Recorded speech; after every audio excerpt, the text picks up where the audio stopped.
waiting to shave. So do you. Everything but your mustache. It's gonna happen, John. No, I don't know, man. You gotta do it. You'll grow it all back before I've November. had a beard for like 4 years now. I've had facial hair But, like, for you as long as I changed yours. haven't shaved. Profound.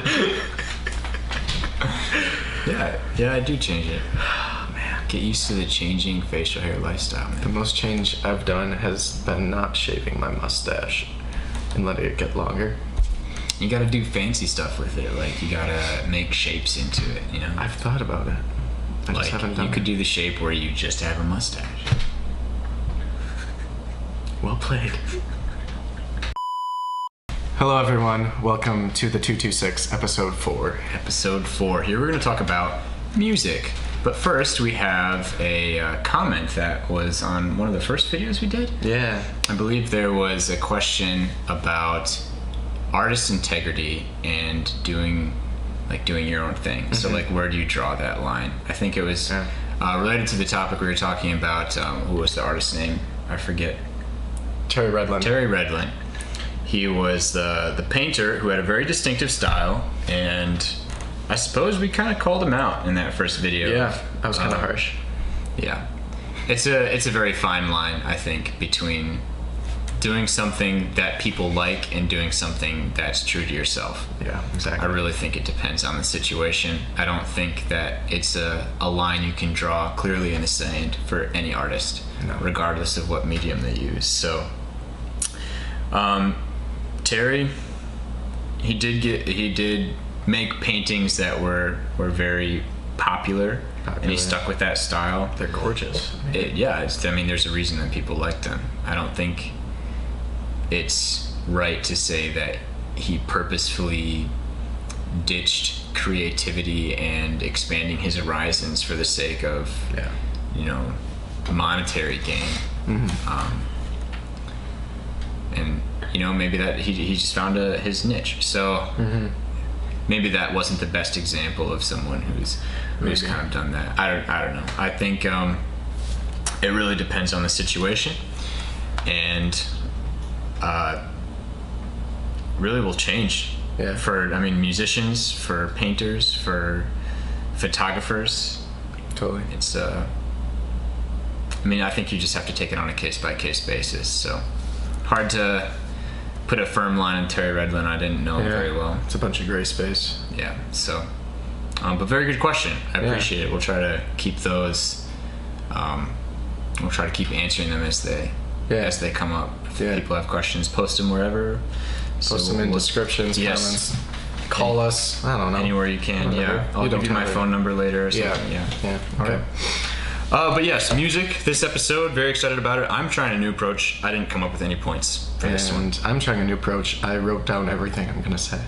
So I didn't write down. Okay, but like bullet points. Yeah, his is very scripted, and I have nothing planned. So I'm really excited for this one. I'm gonna see if I can just be off the cuff for the whole episode and see where it goes. I'm excited. I really am. All right. So I guess you have to start since you have. Okay. So I was writing things down, and I wrote music, and then my brain was all I could think was it's huge. It's huge. Like, oh, it's gigantic. What on earth do we do with this?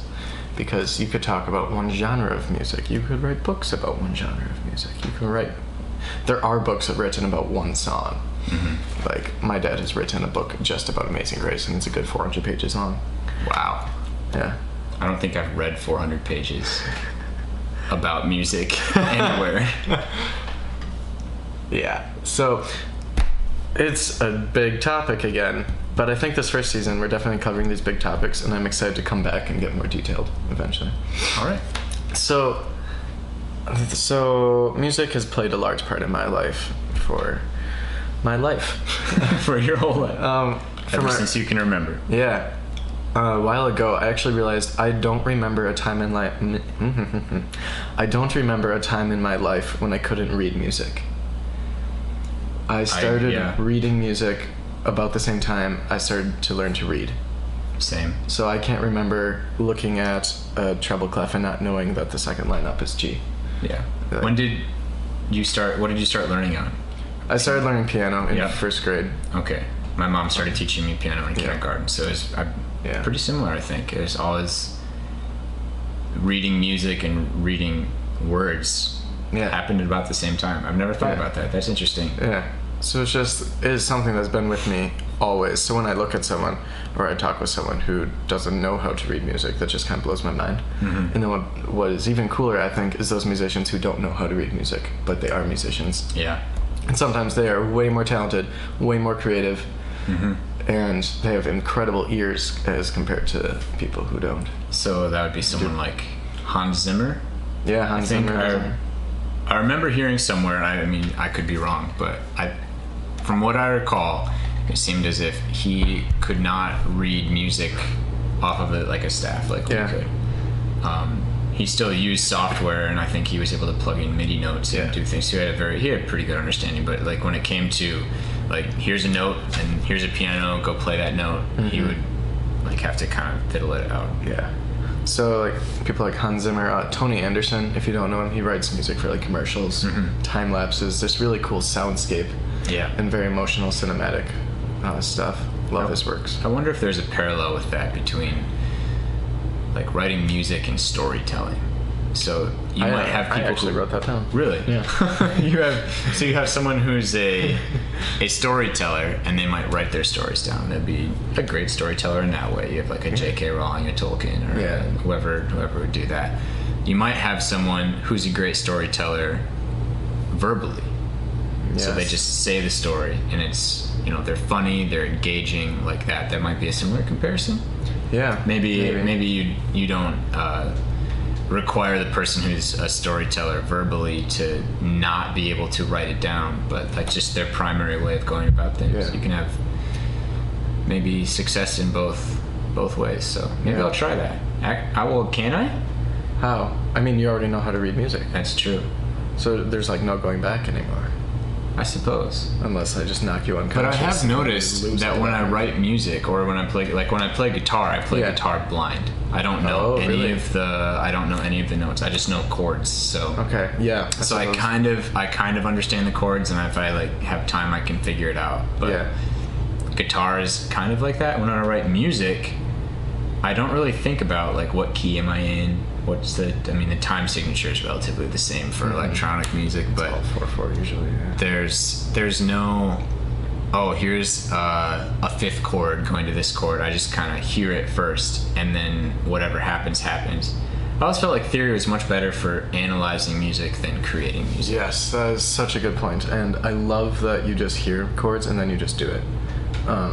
Because I very much went through the classical approach to music, where. Well, I learned piano kindergarten through senior of high school, took organ in college, and now I went through all these theory classes, and when I look at music, I'm constantly analyzing, and then when I try to write music, that's all I can think about. Interesting. And it's less creative, because you have all these things in your head of what comes after this, what should I do, when a lot of the times what I hear and what I want to do and what sounds cool in my mind isn't a rule per se or a guideline, the common practice theory techniques. Yeah, I learned enough theory, I guess it was high school, early college. I did enough theory to be able to say, this is that kind of chord, this is that kind of chord. Yeah.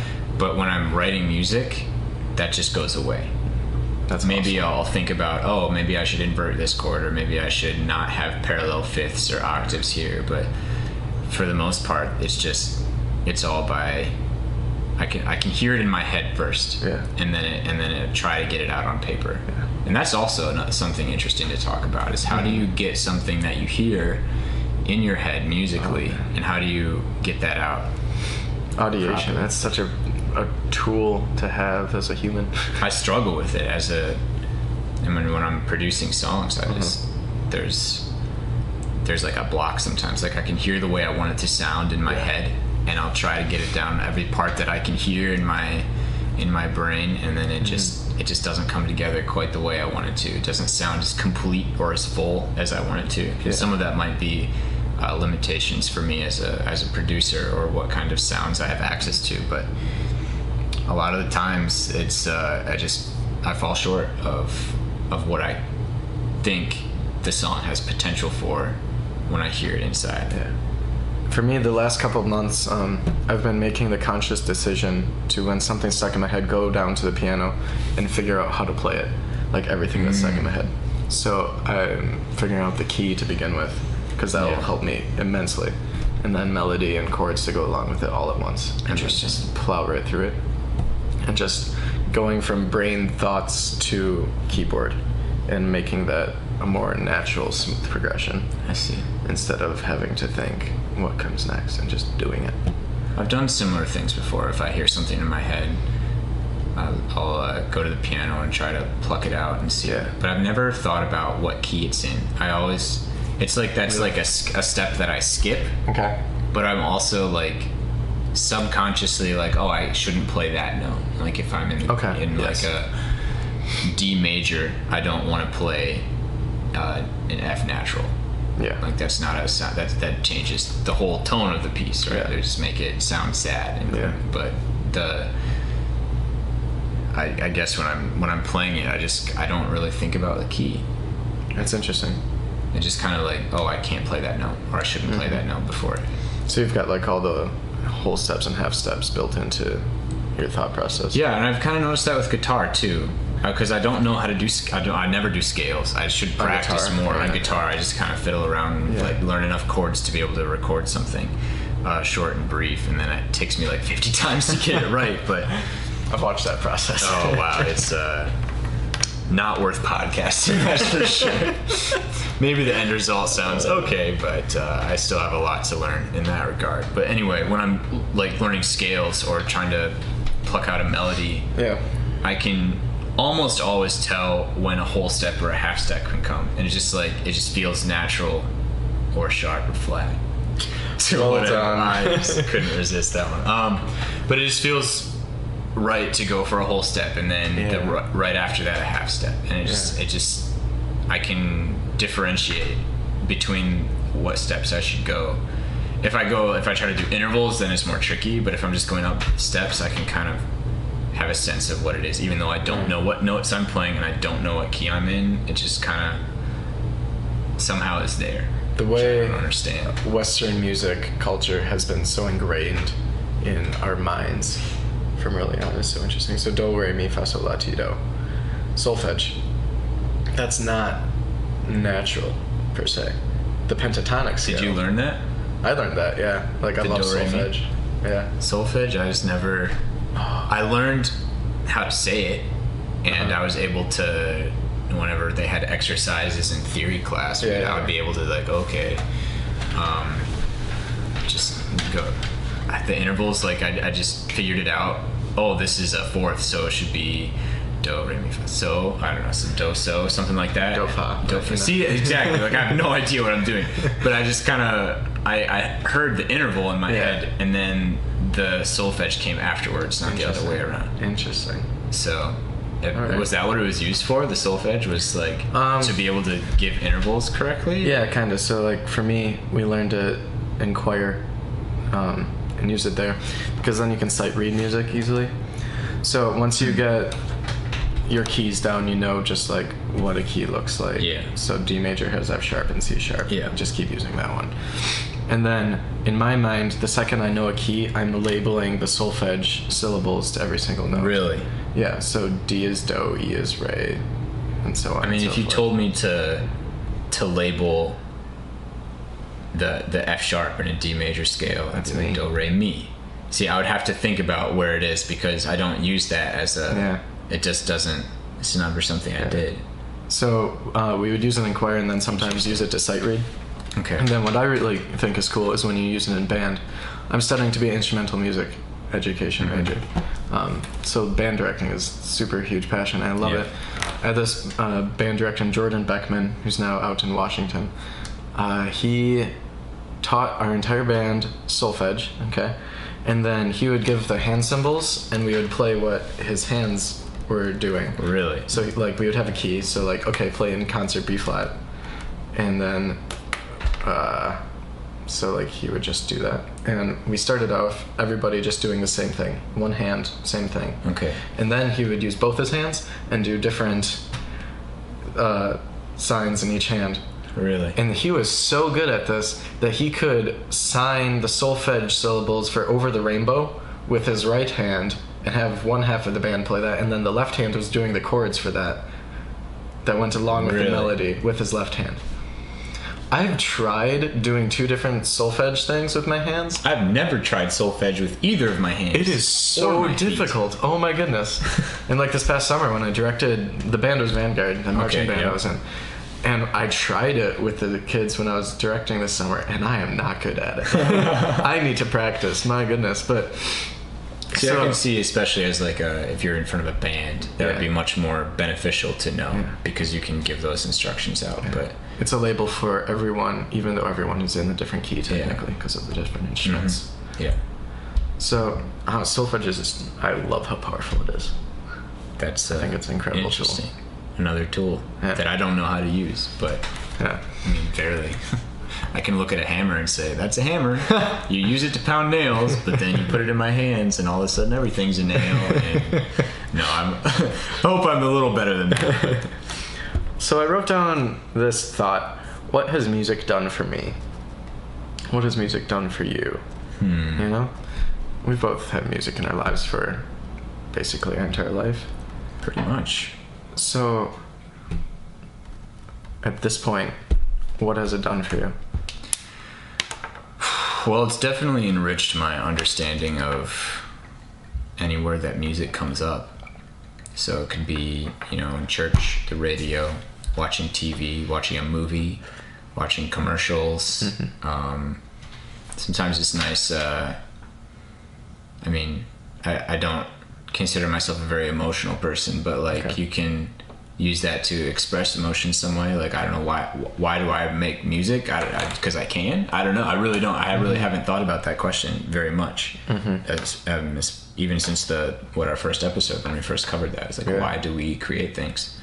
I don't know why I write music, but understanding it has definitely helped me understand more about everything else where it shows up. So it's kind of neat to look at movies and see, like, why does this music fit here and not in another space? And so it's interesting to be able to analyze in that way, I suppose. And then, I enjoy it. I think it's fun.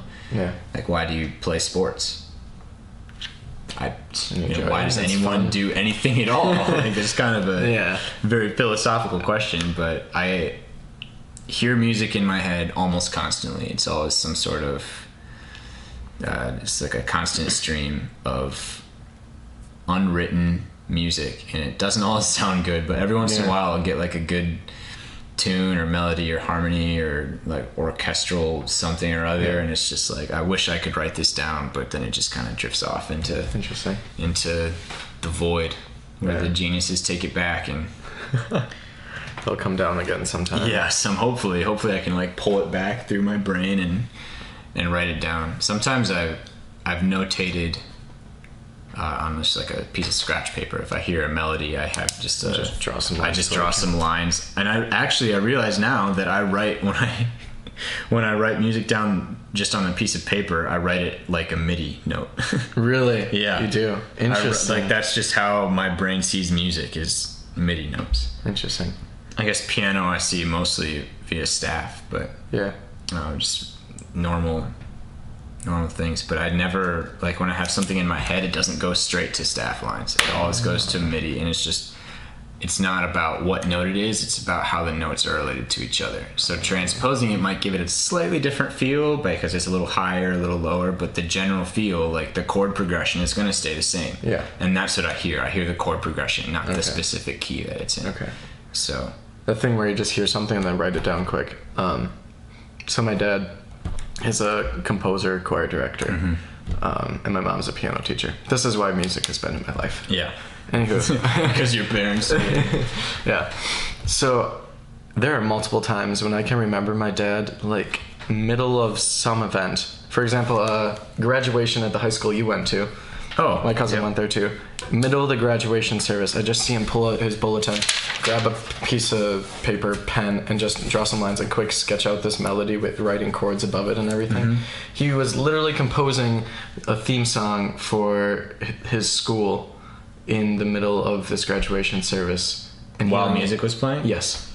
I've had that too sometimes, where like you hear a song or a melody or a chord progression, and all of a sudden like externally you find like another chord progression it would go well with, or another melody would go well with, or another situation it would be cool with. Yeah. Like if, like every once in a while I'll be like in church and we'll be singing a hymn and all of a sudden I don't hear the organ anymore. It's like a band with like a bass line that's flowing all over the place, and guitar and trumpet and whatever else other instruments happen to be there. But it's completely unrelated almost to the music that's going on in the moment, but I can hear something else for just a brief second or a brief moment right there, and I've never found a way to be able to get that back afterwards. Yeah. I mean, maybe once or twice I've tried sketching something out, but it just never lives up to that moment where I'm listening to a piece and hearing a different piece at the same time. It's so strange. I just, this overwhelming question, where does the music come from? And it just blows my mind. I've heard, there's a TED Talk actually that you would like, I think. I'm going to look it up, but there was... Have we mentioned TED Talks in every episode so far? I believe so. We're going to have an episode about just TED Talks. We should have a season about just we probably could. But the lady, she went on some emotional, spiritual type of journey and wrote a book about it. And I can't remember what the book is called off the top of my head, but she was talking about inspiration.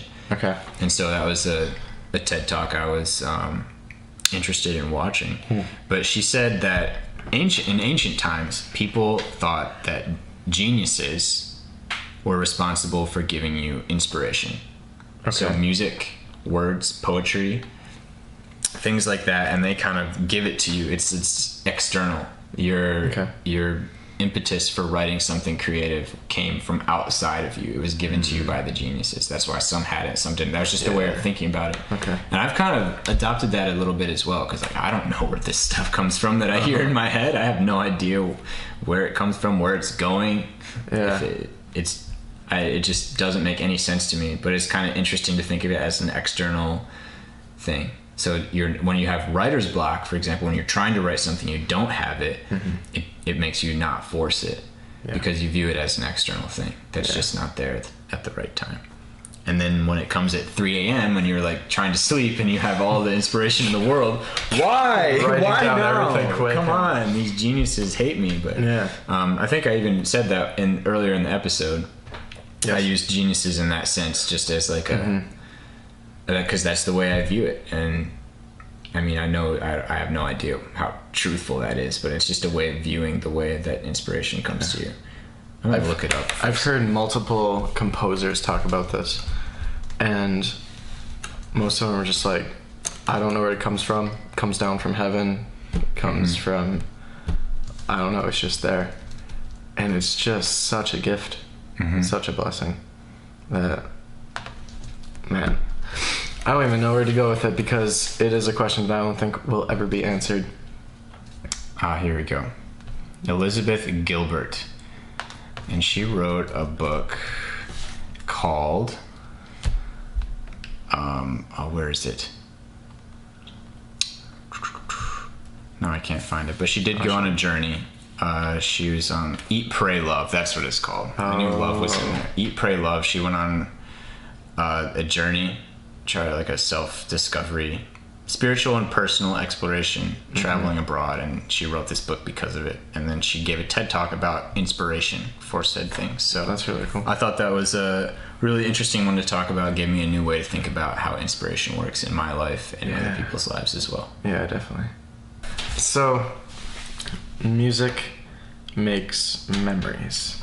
That concept. Oh. So, when I have all these memories that are attached to music, and the emotions that went along with that, and I read about this in the TED Talk book, Talk Like TED by Carmine Gallo. I read about it in there. These emotional experiences, and these lock in memories. Maybe I read this in Musicophilia. It might have been that one. It was probably Musicophilia. I think I remember you saying it in that one. Yeah. But either way, it's very true. Yeah. That certain songs can be very associated with certain events in your life. Yeah. So, I mean, like, some people, like, this one country song will take them back to summer driving in a truck down some farm road or something like very that. Stereotypical, but something like that. That feeling is very valid, very true.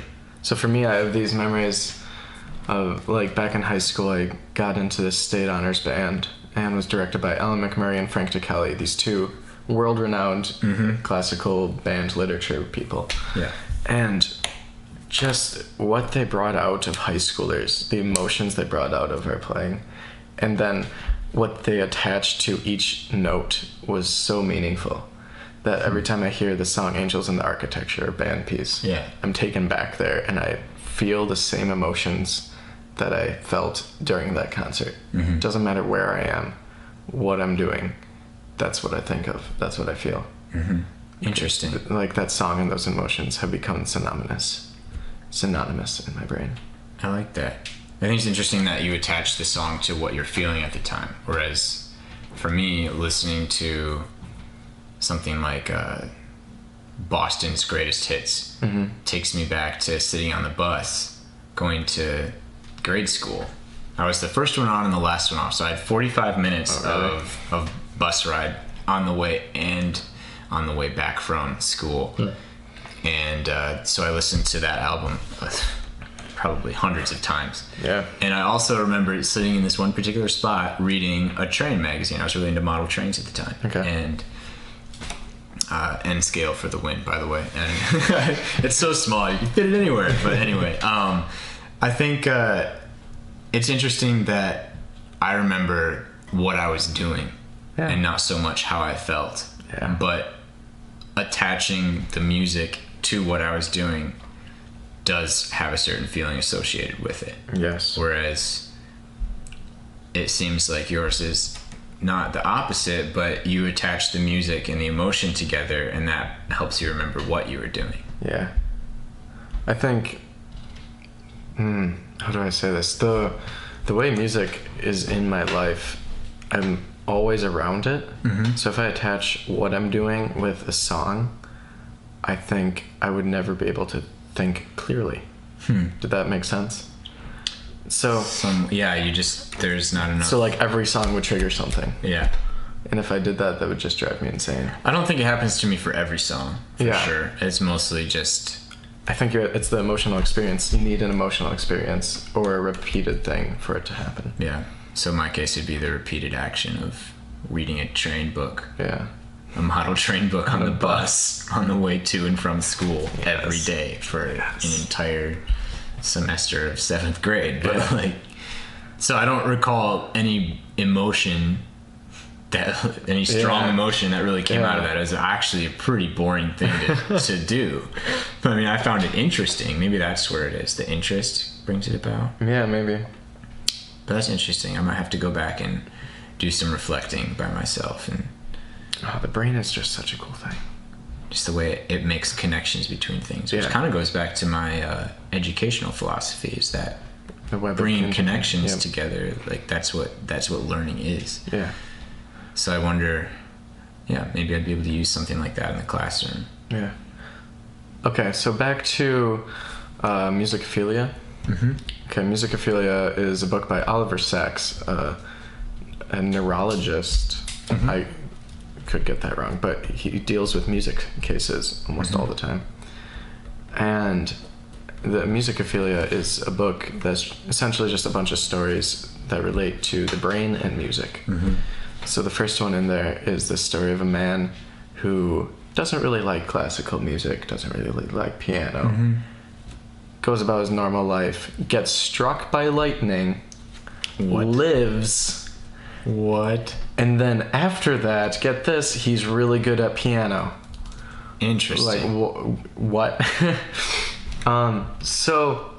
Why can't that happen to me? So there's obviously something in the brain that just clicks on with music.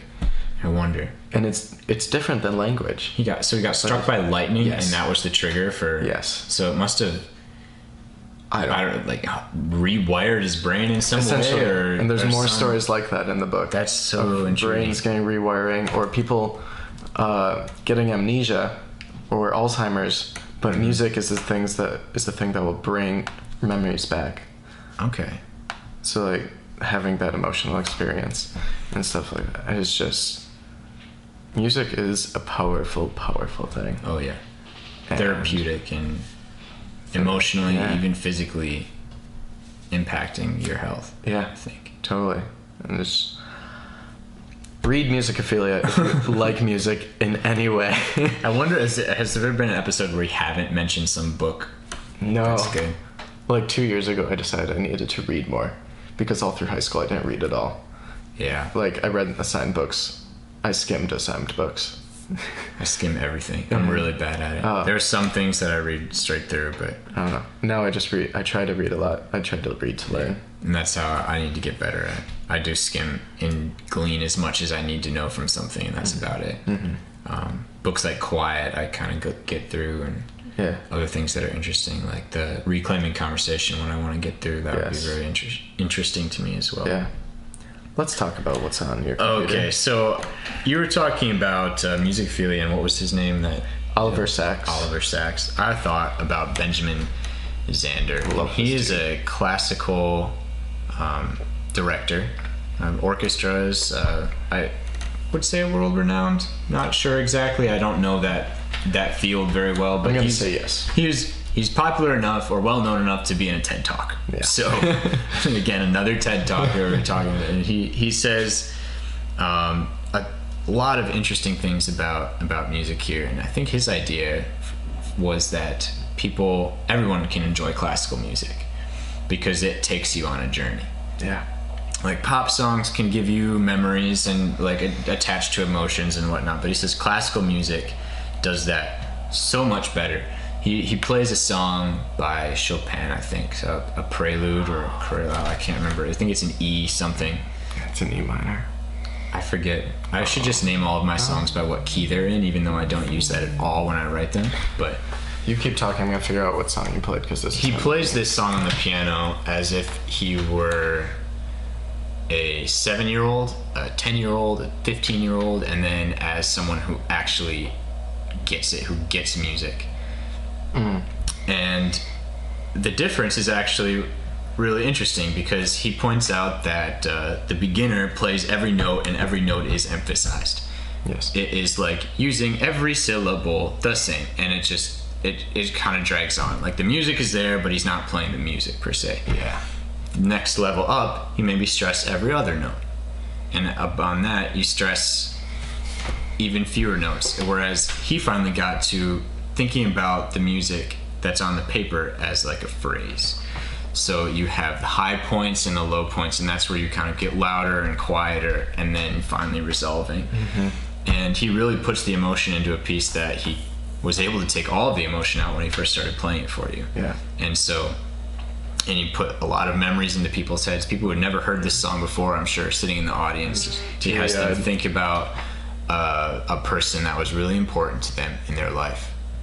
And he says he does this for grade schoolers when he gives presentations and whatnot. He just has them come up, and I think he was in some inner city school, and a kid came up to him afterwards and said, this song reminded me of my brother, and I thank you for that. And that just really stuck with him. And like, this music is for everyone. So he really did a good job in that one. I share that TED Talk with a lot of people. I think that one is one that everyone should watch. One of the best ones I've seen for sure. So what he did really well was he provided that space and the concept of the music for the people. So he got them started on think about this person who meant something to you and now is gone or something like that. And then everyone has someone like that in their life. And then they could apply themselves to the music. And that's where the power of classical music comes. Yeah. It's not obvious what it's about all the time. And even the song he plays is deceptive at the end, because it gets to a point in the phrase where it will finally resolve, and you'll get that ending chord that everyone can hear. Everyone knows what it's supposed to sound like. Western music. And he plays it, and then the song has like a different, like an inverted chord or a different bass note. It's a minor 6 chord. Okay, so see, I don't know what that is, but I can hear the difference. And so it does that, and then it kind of resolves, and there's just one more little cadence that's like a deceptive cadence at the end, and it just... I never had thought about it like that before. It was super interesting, and I even tried to learn to play the song on the piano, and I got okay at it, and then I came here, and the piano I have here, the F key doesn't work. Yeah, so I need to get that fixed or something, but can't really play the song. Chopin's Prelude in E minor. E minor. Yep. Okay, so I wouldn't need the F. No, you wouldn't. Major chord. E, F I'm just sharp. making excuses. I mean, you're calling yourself out. At this Yeah, I point. suppose. Anyway. So this Benjamin Zander, we talked about storytelling earlier, Yeah. but we talked about like there's storytellers and there's musicians. Mm-hmm. Now, storytelling through music. Yeah. That's essentially what he does. He did make it a journey. Yeah, and I think all good music is a story. Mm-hmm. My trumpet teacher from 7th grade through senior year of high school taught me that in my second lesson. He used the analogy of a sculpture. So I played this little ditty for him, okay? Mm-hmm. It wasn't good. I thought it was great. Yeah. But he had a much more deep appreciation of music and just music knowledge depth, way bigger than mine. Mm-hmm. So he said, think about a sculptor, think about like using marble as a hunk of marble. Yep. Is the sculpture there when it's just that hunk of marble? No. See, and his point was, yes, it is. We just have to get it out and like practice and refine it and get it down. And then you do that in music by telling the story. And that's what chips away all the little pieces of marble. And you eventually get this beautiful work of art. So which if is you the if you story. thought like I did, where the sculpture is already there, how does that fit in the analogy then? Is it just you're not playing the song Right, to its isn't it? optimal potential? Yeah, You're not essentially. playing the actual- okay. Yeah. Interesting. So, like when a composer writes a piece of music, it obviously means something to the composer, and they thought of a story that it's going to tell. But then it's discovering that story, making it your own, learning all these style things and such. But then that's what true music is, I think. When you're fully appreciating every single note, every tiny little articulation, in order to tell a story, evoke emotion. I think every good music teacher does that. You ever seen a story like Mr. Holland's Opus? Good movie. I haven't watched it in a long time, but I do remember that Should watch final it. song. Definitely attached some memories to that one. But he's giving a girl a clarinet lesson, I believe, or an oboe lesson. He's having her play some song, and she just isn't getting it. And there's some picture there, and he's like, "What do you see in this picture?"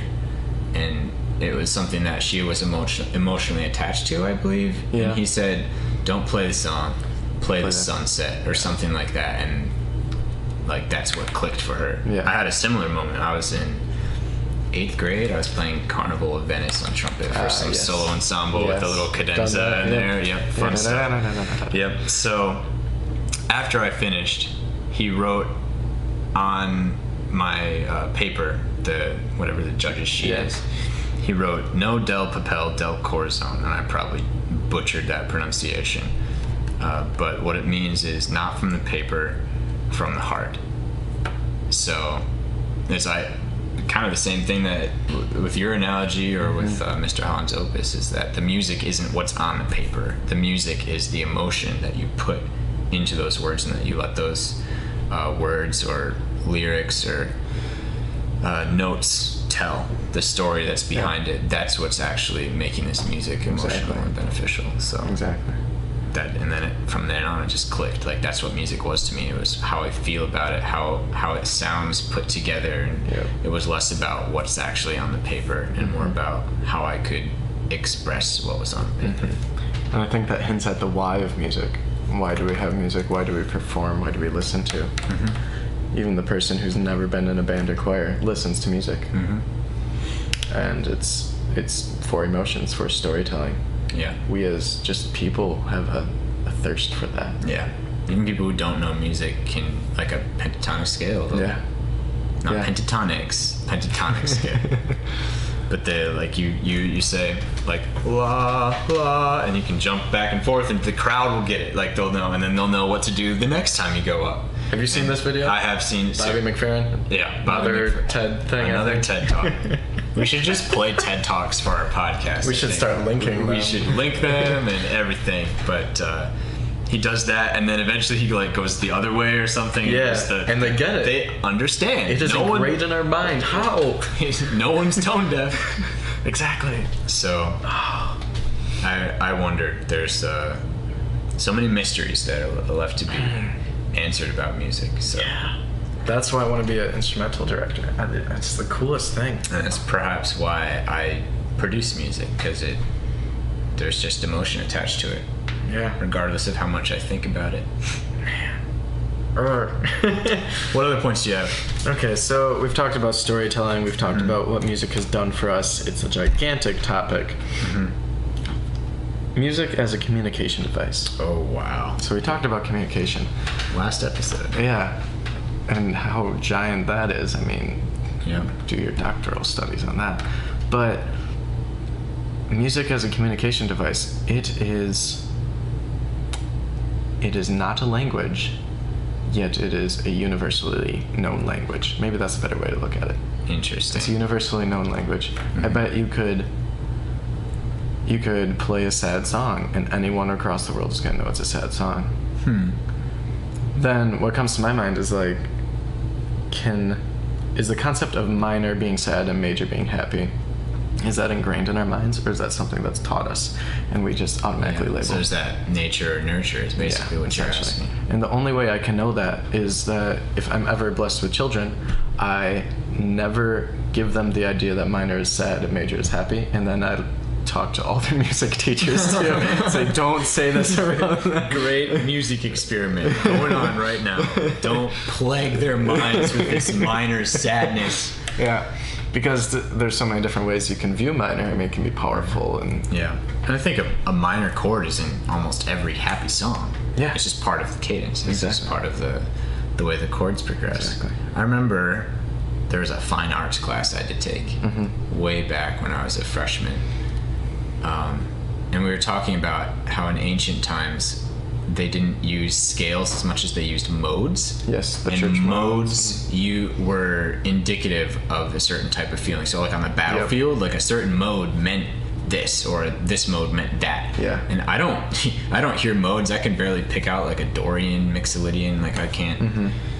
I don't even know what the bass mode is. It's Dorian. Well, no, Dorian. Dorian is up a half step, right? No, well, okay. Well, there's a lot of ways to look at it. Okay, That's or a whole another step. talk. Yeah, that's music theory. We won't Yeah. get into that as much. But should go- I don't work with modes enough to be able to distinguish between this one or that one. I can barely even label two of them. So, but for them, like in the battlefield, like that was we're winning or charge or that the victory, and or even in like early church music, that's how it was. And, Yeah. even the history of how music developed in that way is so intriguing as well. Yeah. Even if you're not So much to religious, talk just about. the way that they started to sing things in churches, like early, like before the Renaissance, style, like the chanting and what that meant, and then how that progressed is very interesting to me. Yeah. I guess I agree. maybe it would be more interesting if teachers were more passionate about it or even knew about it. But Yes. I think that stuff can be interesting to anyone, even Yeah. history in general. If you put purpose behind it, I don't think it's uninteresting. I like that. I think that you can make anything interesting to anyone if you make it apply. If you give Application and reasons for it. passion. Yeah. Those two things are very Yeah. integral, I would say. Yeah. How did we get into modes? We started talking about communication through music. Oh, okay. I think that was the goal, is what I was trying to say, is that modes were the form of communication Yes. then. Whereas now we use like major and minor, the two different ways that we think about like a happy song, sad song. Like it's very bipolar, but Yeah. or polarized. It's very toned down too. Only two. Yeah, songs, there's but- only two, whereas back then they were able to distinguish things. But I Yeah. wonder how much of that is learned. Like I wonder if they were able to play this little tune in this certain mode, and they realized exactly, oh, this is what that means. Was that something they taught, or is that something that was natural? I tend to think it's learned. I feel like it is, but the ability is latent. I don't know. Someone could has say the same about language and Yeah. talk all day about it. I just think it's so cool that music can be understood by anyone, anywhere. And just that whole concept. I wonder if you get into different forms of music, though, like not a 12-tone scale, and you go over to like an oriental type of with semitones, and I don't understand that at all. The sitar, I can't hear it in it. I can't hear things in it. No, it's just completely foreign to me in more ways than one. And maybe I should try to see if I can learn it, or if I could maybe even write something or hear something. Yeah. Because I hear it and I can kind of recognize it, but it's like that's like recognizing someone who's playing speaking in a foreign language in front of you. Yeah, exactly. Oh, they're speaking German, not English. That's all I've got. They're playing semitonal music. What they're saying, I have no idea. How am I supposed to feel about that? Yeah. I have no background, which makes me think that music could be mostly learned. Yes. I mean, I don't want to put a stamp on anything, so I don't know. Biggest takeaway from the show? Oh boy. I guess my little experiment to see if I could assist in filling up an episode of podcast without having any notes prepared, and maybe because of our strong backgrounds in music, having been able to read music for as long, if not even longer, than I've been able to read words. I think it was a little easier than something I know nothing about, but at the same time, I don't know. I thought it flowed really well. I think I'm trying to think of what the biggest takeaway of the entire show was. I think that maybe the solfege, just not something that I have ever really utilized. It was just something that I learned. It was I don't know, you can analyze a poem and you can say this is a non-stressed syllable, this is a stressed syllable, and you can have certain patterns of those, and you get into like iambic pentameter and all sorts of different ways of looking at poems, or like rhyming structures and whatnot. And I wonder if a poet, as they're writing a poem, is always conscious of those. I don't think. I'd argue they are. Sometimes, are they specifically conscious of it, or is it subconsciously there? I think it's specifically conscious, because I'd say composers of music are always consciously thinking about every single part of it. But in the same way that I don't apply solfege to learning scales or whatever key I'm in, it never really stopped me from being able to sight read things. I just kind of heard the intervals there, and I was able to go about doing that in that way. Or in the same way that I don't think about like what key I'm in when I'm writing a song. It's just like I can figure it out. I don't think that a poet would, this is what is rhyming structure. I think they would be able to put it there, but I think sometimes what you hear in your head and the way you analyze it, I mean, it can be a very gray line, but I wonder, I don't know. That was just interesting to me, because I've never used solfege in that way, where you have like hand symbols, and I can't remember exactly how. You got the first three right. Okay, well, there must have been something there from high school left, but I've never used that in any meaningful way to create or analyze a song. It's always just been something that I did because everyone else there did. Yeah. So that was the biggest takeaway for me, is I never realized that was used for sight reading. It was always just like, oh, I have to use that syllable now. Like, how does that help me?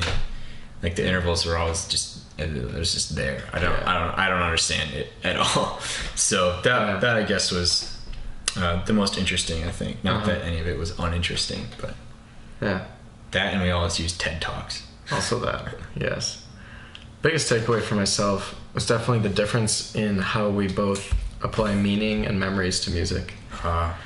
And just how different that is. And I would argue, I bet it's different for every person. There must be common ground, but I think everyone applies music and memories to each other differently. Which one triggers the other? Does it go both ways? Yeah. I don't know. Emotion versus what you're doing versus repetition. Yeah.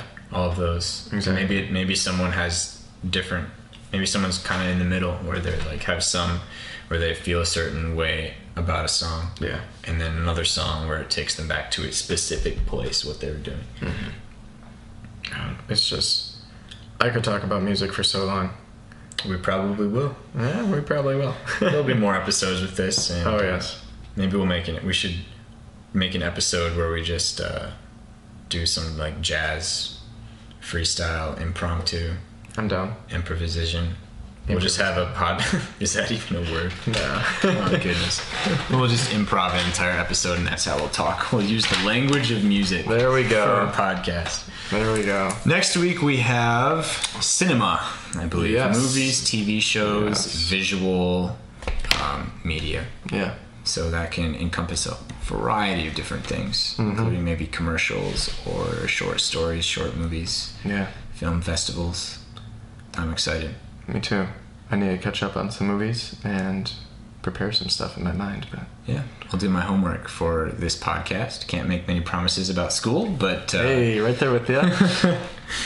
I guess that's just about covers it for this episode of Yeah. the 226. Oh, we're releasing episodes Monday, Wednesday, and Friday. Yep, finally settled on that. Yes. Finally, we're recording this one on Sunday. Should be up there tomorrow. Yep. Look for it on iTunes. Hopefully coming out soon. Yep. Still waiting on that approval letter. Yeah. But very excited about where this can go as the season unfolds. Yes. So Monday, Wednesday, Friday at 2:26 in the afternoon, because the 226. We'll try. We'll try. That's our goal. Thank you very much for listening This is and or 226. watching. Peace.